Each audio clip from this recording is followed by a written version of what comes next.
Ibang klase ang paghalimaw ni Justin Brownlee sa dulo. Parang maiiyak ang coach ng kalaban.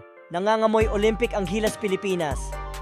Gilas Pilipinas laban sa powerhouse team at number 3 rank sa FIBA OQT na Latvia.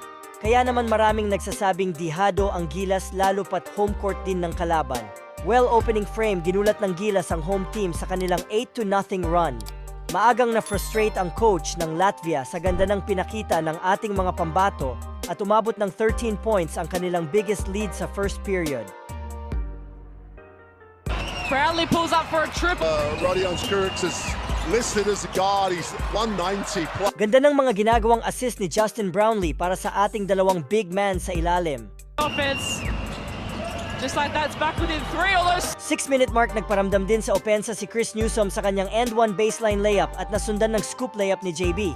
At dahil dito sa end-one play opportunity ni Junmar, ay